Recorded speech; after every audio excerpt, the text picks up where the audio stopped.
चलिए ठीक है, तो आज की क्लास हम स्टार्ट करते हैं। आज हम क्या पढ़ेंगे? हिस्ट्री पढ़ेंगे। क्या पढ़ेंगे?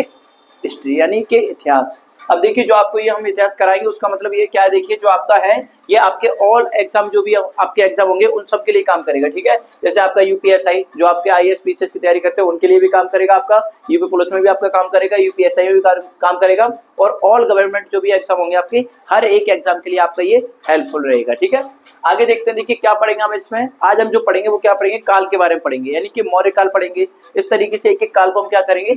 एक्सप्लेन करेंगे। ठीक है, तो आइए स्टार्ट करते हैं आज की क्लास को। देखिए क्या है पहला टॉपिक आपका? मौर्य काल। क्या है?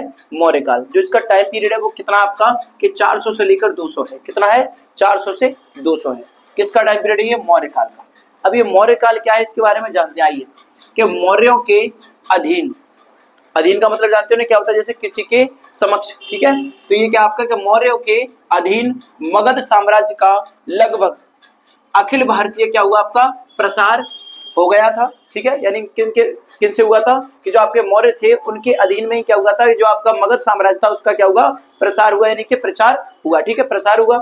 आगे क्या देखिए कि मौर्य साम्राज्य को विशाल आकार देने का श्रेय इसके संस्थापक को जाता है, यानी कि जो आपका मौर्य काल है उसका जो विशाल आकार जो बढ़ा था, जो विशाल आकार जो मिला, तो विशाल आकार का जो श्रेय मिला वो श्रेय किसको दिया जाता है कि जो इसके संस्थापक हैं उनको दिया जाता है। और इनके संस्थापक कौन है? आपके चंद्रगुप्त मौर्य। ठीक है, यानी जो आपका कोई पूछे कि जो आपका मौर्य साम्राज्य उसके संस्थापक कौन है तो आप उनका नाम लोगे। क्या लोगे? कि चंद्रगुप्त मौर्य का क्या है आपका साम्राज्य था, यानी मौर्य साम्राज्य किसका है? चंद्रगुप्त मौर्य का। ठीक है, उसके कौन है? ये संस्थापक है। ठीक है, आगे देखिए क्या आपका कि चंद्रगुप्त मौर्य हैं उनके बारे में जान लेते हैं थोड़ा सा। जब संस्थापक ये बने, इन्होंने इसकी रचना कर दी मान लेते हैं, तो अब इनके बारे में भी थोड़ा जान लेते हैं। ठीक है, तो जानेंगे क्या है। देखिए चंद्रगुप्त मौर्य। अब चंद्रगुप्त मौर्य का जो समय था वो टाइम पीरियड कितना था? 322 ईसा पूर्व से कितना था आपका? 298 है ना, यानी 298। ठीक है, अब देखते हैं इनमें क्या है। देखिए कि इनसे निम्नलिखित चरणों में क्या हुआ है? विस्तार का कार्य पूरा किया। ठीक है, इन्होंने क्या किया था कि इन्होंने जो मतलब अपने जो कार्य को पूरा किया, उस कार्य को पूर्ण करने के लिए इन्होंने क्या किया कि उन कार्यों को उन्होंने कई चरणों में पूरा किया। तो उन चरणों के माध्यम से हम जानेंगे कि उन्होंने जो काम किया वो कैसे कैसे करके किया, उनको जानेंगे। तो वही ये कह रहा है कि वही कह रहे हैं कि इसने क्या किया, जो आपका चंद्रगुप्त मौर्य था इसने क्या किया कि इसने निम्नलिखित चरणों में विस्तार का कार्य पूरा किया। ठीक है, अब कैसे किया देखिए जानते हैं कि प्रथम चरण को जानते हैं। पहला चरण क्या है आपका? प्रथम चरण में देखिए सिकंदर को वापस लौटने के कारण, जो आपका सिकंदर था जब वो जा रहा था तो उसने क्या, जब जैसे मान लो कहीं भी गया हो वो कुछ मतलब जब वो लौट कर आए उसके बारे में जानते हैं। पूरा पढ़ते देखिए क्या है कि सिकंदर को वापस लौटने के कारण जो राजनीतिक उथल पुथल हो गई थी या आ गया था। ठीक है, यानी जो उसके मन में उथल पुथल हुई उसका, अब उसका क्या होगा? उथल पुथल आ गया था, उसका फायदा उठाकर सिंधु एवं ब्यास नदी के बीच का जो भूभाग था वो क्या हो गया? जीत लिया। ठीक है, किसने जीत लिया? आपका चंद्रगुप्त मौर्य ने। ठीक है ना, ये ध्यान रखना। आपके प्रथम चरण में क्या होगा? चंद्रगुप्त मौर्य ने बताया क्या कि प्रथम चरण में उन्होंने क्या किया, जो सिकंदर था जब सिकंदर वापस लौट कर आया तो उसी कारण क्या होगा? लौटने के कारण जो राजनीतिक आपकी उथल पुथल हुई कि सबके भाई सिकंदर लौट गया, तो उसके बारे में क्या होगा? उथल पुथल हुई, तो उथल पुथल के कारण क्या गया कि उसी समय का उसने फायदा उठाया और फायदा उठाकर क्या कर दिया कि सिंधु एवं ब्यास नदी इनका क्या हो गया? जो उनका भूभाग था उसको क्या कर लिया? जीत लिया गया। ठीक है, आगे देखिए क्या आपका दूसरे चरण में क्या हुआ? दूसरे चरण में है उसने नंद शासक, किसको? नंद शासक। ठीक है, उसने नंद शासक धनानंद की सत्ता पर कब्जा कर लिया। ठीक है, कब्जा कर लिया।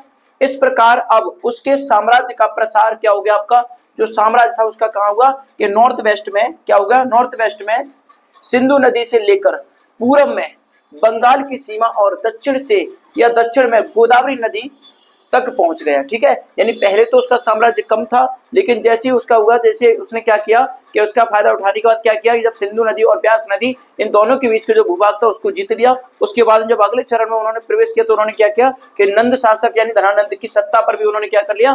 कब्जा कर लिया। और कब्जा करने के बाद में क्या हो गया कि इस प्रकार से उनका जो साम्राज्य था वो और विस्तृत हुआ, यानी कि और फैला। और फैलने के बाद में क्या हुआ कि वो नॉर्थ से लेकर नॉर्थ वेस्ट से कहाँ हो गया उनका कि यहाँ से देखो सिंधु नदी से लेकर, जो सिंधु नदी थी उससे लेकर पूर्व में बंगाल की सीमा तक या सीमा और दक्षिण में गोदावरी जो नदी थी वहां तक क्या हो गया? उनका पूरा का पूरा विस्तार उन्हीं का हो गया। ठीक है, आगे देखिए तीसरे चरण में क्या है आपका, तीसरे चरण में आपका क्या है कि उसने सीरिया, क्या किया उसने, कि उसने सीरिया के शासक कौन थे आपके, सेल्यूकस, कौन थे, सीरिया के जो शासक थे उनका नाम क्या था, सेल्यूकस को पराजित किया। ठीक है, पराजित किया, उसके बदले उसे क्या कर दिया, उसके बदले में उसे क्या किया कि एरियाना का क्षेत्र प्राप्त हुआ, जिसमें, ठीक है, यानी क्या होगा, तीसरे चरण में उन्होंने क्या किया कि तीसरे चरण में जैसे उन्होंने प्रवेश किया तो प्रवेश के बाद क्या किया कि उसने पहले तो सीरिया के शासक, क्या नाम था उसका, सेल्यूकस, और उसको क्या कर दिया, पराजित कर दिया, यानी कि हरा दिया। हराने के बाद उसने क्या किया कि उसके बदले में उसे क्या मिला, उसे मिला क्या, एरियाना, क्या, एरियाना का क्षेत्रफल प्राप्त हुआ, जिसमें, जिसमें क्या हुआ उसका, काबुल, गांधार, हेरात एवं बलूचिस्तान का भूभाग क्या हो गया, उसे प्राप्त हो गया। ठीक है, यानी कितना कितना एरिया प्राप्त हुआ ये जान गया आपको। सेकंड चरण में आपने देखा कि कहां तक प्राप्त हुआ, तो यानी गोदावरी नदी जो आपकी दक्षिण में स्थित है, गोदावरी नदी तक उन्होंने क्या हुआ, अपने राज्य का यानी साम्राज्य का विस्तार किया। उसके बाद में जब उन्होंने तीसरे चरण में प्रवेश किया तब क्या कर दिया कि उसने सीरिया के शासक सेल्यूकस को हरा दिया, और उसको हराने के बाद में उनको क्या हुआ, जो और भी क्षेत्रफल थे वो प्राप्त हुए। तो कौन से क्षेत्रफल प्राप्त हुए, काबुल हुआ, गांधार हुआ, हेरात हुआ, और बलूचिस्तान का भूभाग भी क्या हो गया, उनको प्राप्त हुआ। और प्राप्त होने के बाद देखिए क्या हुआ कि प्राप्त हुआ, और फिर उन्होंने नॉर्थ वेस्ट में क्या किया, उसके भौगोलिक सीमा हिंदू क्या था आपका, हिंदू कुश क्षेत्र तक पहुंच गए। ठीक है, यानी कि आपको बताना है, जब आपसे कोई पूछे कि ये बताइए जब सिकंदर वापस लौट गया तो क्या हुआ, कि जब सिकंदर वापस लौटा तो जो आपके चंद्रगुप्त मौर्य थे उन्होंने क्या किया कि सिंधु और ब्यास नदी पर क्या कर लिया, कब्जा कर लिया। यानी कब्जा नहीं कि भूभाग को उन्होंने क्या कर लिया, जीत लिया। और जीतने के बाद फिर जैसे वो आगे और बड़े दूसरे चरण में, तो फिर क्या किया कि जो नंद वंश का शासक था धनानंद, उसको भी क्या किया, उसकी सत्ता पर भी क्या किया, उन्होंने कब्जा कर लिया। और कब्जा करके वो कहां तक पहुंच गया आपके, दक्षिण में जो आपकी गोदावरी नदी है वहां तक का उन्होंने विस्तार को पूरा क्या कर लिया, उसको अपना प्रसार कर लिया उसमें। फिर उसके बाद में नेक और आगे बढ़ी, तो आगे बढ़ के क्या किया कि उन्होंने जो आपका शासक था नंद, वो सीरिया का शासक था सेल्यूकस, उसको भी पराजित किया। और उसको पराजित करने के बाद फिर देखो वो कहां तक विस्तार किया उन्होंने, कि काबुल, गांधार, हेरात, बलूचिस्तान, इन सब पर क्या कर दिया, उन्होंने कब्जा कर लिया या उनको प्राप्त कर लिया। ठीक है, नॉर्थ वेस्ट में क्या होगा, उसके भौगोलिक जो आपकी सीमा थी क्या थी आपकी, हिंदू कुश क्षेत्र तक भी क्या हो गए, ये पहुंच गए। ठीक है, यानी 3 चरणों में इन्होंने इतना जो था अपना विस्तार, अपने साम्राज्य को फैला रखा था और विस्तार किया। उसके बाद में देखिए क्या है आपका, कि चौथा चरण क्या है कि उसने दक्षिण में गोदावरी नदी से, कहां से, दक्षिण में गोदावरी नदी से कर्नाटक तक के भूभाग को क्या कर लिया, कब्जा कर लिया। ठीक है, यानी भूभाग को क्या कर लिया उन्होंने, कब्जा कर लिया। ठीक है, इस प्रकार दक्षिण में उसके भौगोलिक सीमा क्या था आपका, जो भौगोलिक सीमा थी वो क्या थी आपकी, ब्रह्मगिरी तक क्या हो गए, यहां तक भी पहुंच गए। ठीक है, कहां तक पहुंच गए, ब्रह्मगिरी तक पहुंच गए। ठीक है, ये था आपका क्या, चंद्रगुप्त मौर्य का जो काल पीरियड था, कि चंद्रगुप्त मौर्य ने क्या क्या किया, वो आपके चारों चरण आपको विस्तृत कर दिए कि चारों चरण में उन्होंने क्या क्या किया, पहले चरण में क्या किया, दूसरे में क्या किया, तीसरे में क्या किया, और चौथे में क्या है आपका, ये सारी चीज आपको डिटेल में एक्सप्लेन कर दी है। अब उसके बाद देखिए पढ़ते हम क्या, बिंदुसार के बारे में। किसके बारे में, बिंदुसार। ठीक है, ये है आपका बिंदुसार। ठीक है, अब बिंदुसार का जो आपका टाइम पीरियड है वो क्या है आपका, कि 298 से लेकर कितना आपका 273 की बात करेंगे। ठीक है, इनके बीच की। अब देखिए इसमें जो आपका बिंदुसार है इसमें क्या है, देखिए कि उसके दरबार में सीरिया के शासक कौन थे आपके, एंटियोकस तथा एंटियोकस प्रथम का राजदूत कौन था आपका, डायमास, और मिस्र कौन था आपका, मिस्र के शासक टोलमी, और कौन था आपका प्रथम का राजदूत क्या था आपका, डेनियसिस। ठीक है, क्या था आपका, डेनियसिस रहा था। ठीक है, कौन कौन रहा था इसमें आपका, एक तो टोलमी रहा था, दूसरा कौन रहा था आपका राजदूत था वो कौन था आपका, डेनियसिस। ठीक है, ये दोनों रहे। ठीक है, आगे देखिए क्या है आपका, अशोक की बात करें हम तो अशोक कौन था, अशोक के बारे में बात करेंगे तो अशोक का जो टाइम पीरियड था वो कितना था आपका, 269 से लेकर कितना था आपका, 232 ईस्वी की बात करेंगे। अब इसमें देखिए क्या है कि अशोक ने कलिंग, कौन सा, अशोक ने कलिंग क्षेत्र के आर्थिक और सामाजिक महत्व को देखते हुए कलिंग को जीत लिया। ठीक है, उन्होंने क्या किया, जो आपके अशोक थे उन्होंने क्या देखा कि उन्होंने देखा, अशोक ने जो कलिंग का क्षेत्र है उसमें क्या देखा कि एक तो आर्थिक और सामाजिक महत्व को देखा था, और देखते हुए उन्होंने क्या कर लिया कि देखते ही कलिंग को जीत लिया। और जीत लिया फिर क्या हुआ कि जीत लिया, फिर उसने अपने साम्राज्य की प्राथमिकता को क्या कर दिया, बदलकर, जो उनके साम्राज्य की प्राथमिकता थी उसको क्या कर दिया, बदलकर, और बदलने के बाद क्या किया कि नए क्षेत्रों को जीतने जीतने के बजाय, यानी जो उन्होंने जो अपने क्षेत्र पहले जीते होंगे उनकी बात कर रहे हैं, तो आगे उसने जीतने का मन बनाया कि अब मैं इससे आगे नहीं जीतूंगा किसी क्षेत्र को। तो उन्होंने ऐसे करके क्या किया कि अपनी जो प्राथमिकता थी उसको बदला, और बदलने के बाद क्या किया कि नए क्षेत्रों को जीतने के बजाय जीते गए क्षेत्रों को क्या कर दिया, संगठित पर विशेष बल दिया। ठीक है, यानी क्या कर दिया उन्होंने कि उन्होंने सोचा कि अब इससे ज्यादा जीतने की अब क्या करेंगे जीतकर, तो उन्होंने सोचा कि अब आगे जीतने से अच्छा है कि जो हमारे पास पहले से जीते गए हैं उन पर हम क्या करेंगे कि संगठित पर, जो उनका संगठित है उस पर हम क्या करेंगे, विशेष ध्यान देंगे, जो भी हमने जीते हैं। चलिए आपका हो गया, देखिए चंद्रगुप्त मौर्य हो गया आपका। ठीक है, उसके बाद आपका कौन, अशोक का हो गया। ठीक है, अब जो आपका सिकंदर था वापस लौटा, उसके बारे में भी आपको हो गया। आप पढ़ते हैं किसके बारे में, मौर्योत्तर काल के बारे में। ठीक है, तो ये मौर्योत्तर काल है, उसका जो टाइम पीरियड है वो कितना आपका 200 से लेकर 300 ईसा पूर्व तक का काल है आपका। इसमें देखते हैं इसमें क्या क्या हुआ था आपका, कि इस काल की राजनीतिक क्या है आपकी विशेषता है। ठीक है, कि इस काल की राजनीतिक विशेषता है और वो क्या है आपकी, कि बहुराज्यीय, क्या है, बहुराज्यीय अवस्था का विकास। किसका है, बहुराज्यीय अवस्था का विकास, अर्थात एक विशाल मौर्य साम्राज्य की जगह अनेक राज्य अस्तित्व में थे। ठीक है, इनमें से कुछ राज्य यथा कैसे थे आपके सतवाहन या आपके कैसे थे कुषाण राज्य साम्राज्य के स्तर पर भी पहुंच सके। इन राज्यों को हम 3 श्रेणियों में क्या करते हैं, बंटवारा कर देख सकते हैं। ठीक है, यानी कहने का मतलब ये जो आपका मौर्य काल था या मौर्योत्तर काल था, मौर्योत्तर काल ये क्या था आपका, कि इस काल में क्या था, एक राजनीतिक विशेषता थी, और उस विशेषता में क्या था आपका, कि वह आपकी बहुराज्य क्या थी, अवस्था का विकास था। अर्थात यानी कि एक विशाल, यानी कि एक बहुत बड़ी, विशाल का मतलब था बहुत बड़ा, विशाल साम्राज्य था आपका, वो कौन सा था आपका, मौर्य साम्राज्य। ठीक है, की जगह उन्होंने क्या कर दिया कि अनेक राज्य के अस्तित्व में थे। ठीक है, यानी कि जो आपका मौर्य साम्राज्य था वो तो था, लेकिन उनके अलावा भी क्या थे कि मौर्य साम्राज्य की जगह, यानी ध्यान रख रहे हो, यानी उसकी जगह पे क्या था कि अनेक राज्य अस्तित्व में थे। ठीक है, कि इनसे क्या हुआ आपका, कि इनमें से कुछ राज्य कैसे थे आपके, जो सातवाहन या कुषाण राज्य साम्राज्य के स्तर पर भी पहुंच चुके थे या पहुंच सके। ठीक है, इन राज्यों को क्या कहते हैं, हम 3 भागों की श्रेणियों में करके क्या सकते हैं, कि देख सकते हैं। ठीक है, यानी इन राज्यों को हम क्या कर सकते हैं, कि 3 श्रेणियों में बांटकर देख सकते हैं। अब देखिए कैसे देखेंगे, कि पहली श्रेणी आपकी देखिए नंबर 1।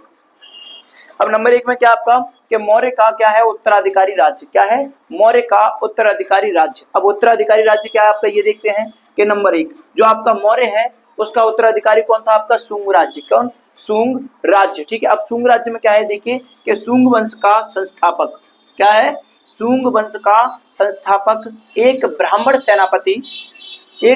सेनापति, उसका नाम क्या था आपका, पुष्यमित्र शुंग। क्या था, पुष्यमित्र शुंग को दिया जाता है। ठीक है, अब कोई पूछे आपसे कि ये बताइए मौर्य का जो उत्तराधिकारी राज्य वो कौन है, तो आप बताओगे कौन है, शुंग राज्य।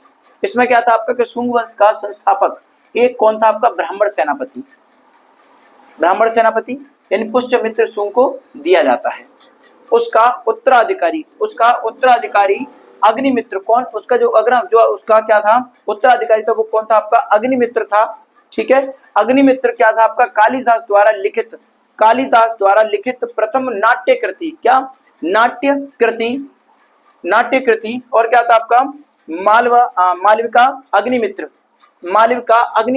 कौन था आपका, मालविका अग्निमित्रम का नाटक या नायक था। कौन था आपका, मालविका अग्निमित्रम का नायक था, यानी कि हीरो था।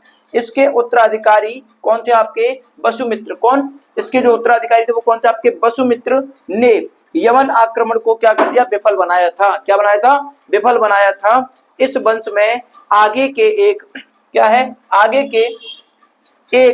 शासक का क्या कर दिया, राजदूत क्या था उनका, हेलियोडिसरस, क्या था, हेलियोडिरस का आगमन हुआ। किसका आगमन हुआ था, ये आपका जो इस वंश में किसका आगमन हुआ, कि आगे एक वंश का आगमन हुआ था, उसका नाम क्या था आपका, हेलियोडिरस का क्या हुआ था, इसमें आगमन हुआ।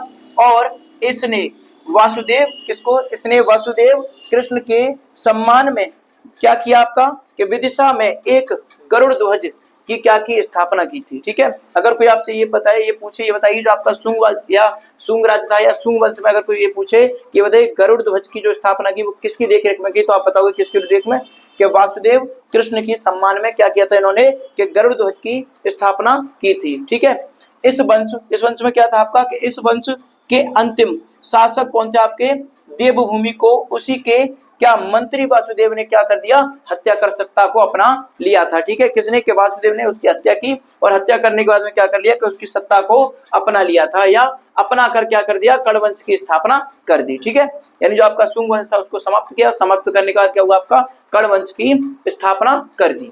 अब कौन सा वंश था आपका, कर्ण वंश। अब देखिए कर्ण वंश में क्या है आपका, कि कर्ण वंश में है, इस वंश में 4 शासक ही शासन किया करते थे। ठीक है, यानी क्या करते हैं कि जो आपका कर्ण वंश है इसमें क्या करते हैं कि इस वंश में 4 शासक ही क्या करते हैं, आपका शासन करते थे। वो कौन कौन थे आपके, देखिए नंबर एक क्या था आपका, वासुदेव, दूसरा आपका क्या था, भूमिमित्र, और तीसरा कौन था आपका, नारायण, और चौथे जो थे उनका क्या नाम था आपका, क्या था, वसुमेन। क्या था, वसुमेन।